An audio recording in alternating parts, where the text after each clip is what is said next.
ദൈവത്തിൻ്റെ മുമ്പിൽ നിന്ന് പോകാൻ പറയുകയാണ്.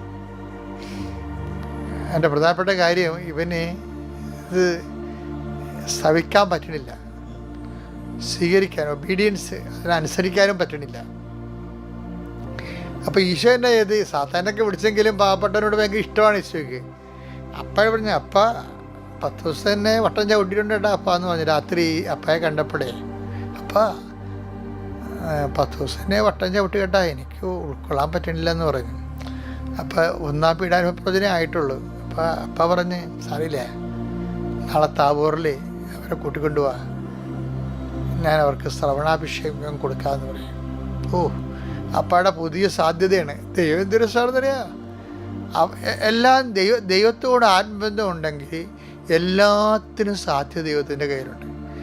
ഇവരെ കൂട്ടിക്കൊണ്ട് ചെല്ലുമ്പോൾ പറയും, ഇവൻ എൻ്റെ പ്രിയപുത്രനാണ്. പണ്ട് ഞാൻ നിങ്ങൾ പറഞ്ഞിട്ടുള്ളതാണ്, ന്യായസ്ഥാനത്തിൽ വെച്ച് പറഞ്ഞിട്ടുള്ളതാണത്. അന്ന് ഞാൻ പറഞ്ഞത് ഇവന് ഞാൻ സപ്രീതനാണെന്നാണ് പറഞ്ഞത്. ഇന്നെനിക്ക് പറഞ്ഞ സപ്രീതനായിരിക്കുന്ന കാരണം ഇവൻ ബലിവസ്തുവായതുകൊണ്ടാണ്. ഇവൻ്റെ ബലിയിലാണ് എനിക്ക് പ്രസാദമുള്ളത്. ഇവൻ്റെ ബലിയിലാണ് ഞാൻ പാവം പരിഹരിക്കാൻ പോണതും മോചിക്കാൻ പോണതും. അപ്പം അതുകൊണ്ട് ബലിവസ്തുവാണ്. അതിൻ്റെ ഭാഗമായിട്ടാണ് അവൻ ഇപ്പോൾ പീഡാനുഭവത്തെക്കുറിച്ച് പറയേണ്ടത്.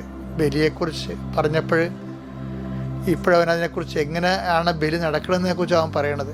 ശത്രുക്കളെ ഏൽപ്പിക്കപ്പെടും, അവരെ പീഡിപ്പിക്കും, വധിക്കുമെന്ന് അവൻ പറയുന്നത്. ഇവനെ നിങ്ങൾ ശ്രവിക്കണമെന്ന് പറഞ്ഞുകൊണ്ട് അപ്പ ഇവർക്ക് ശ്രവണാഭിഷേകം കൊടുക്കും. ഇപ്പം ഇതുപോലെ അത് ലോകത്തിൽ ഇത് തുടരുന്നുണ്ടിങ്ങനെ. അത് ശിഷ്യന്മാരുടെ കാലമല്ല, ഇപ്പം തന്നെ ഇവൾക്ക് അനിത ടോമിക്ക് എന്താ കിട്ടിയത്? റീന എന്ന് പറഞ്ഞൊരു പ്രേക്ഷിത പറഞ്ഞു, നീ ഒരു സൈക്കാട്രിയും കാണത്തില്ല, നിനക്കൊരു ഡിപ്രഷനും ഇല്ല, നീ കൃപാസനത്തിൽ പോകും, അവിടെ കാല് കുത്തും, അപ്പം നിന്നെ സുഖപ്പെടുത്തും.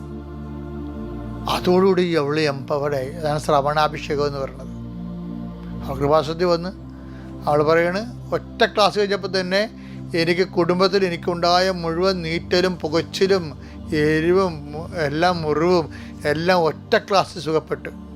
എന്താ കാര്യം? ദൈവം ഡയറക്റ്റ് റിക്രൂട്ട് ചെയ്തിരിക്കുകയാണ്. മധ്യസ്ഥ പ്രാർത്ഥനയുടെ ശക്തിയിലും അകമ്പടിയിലും.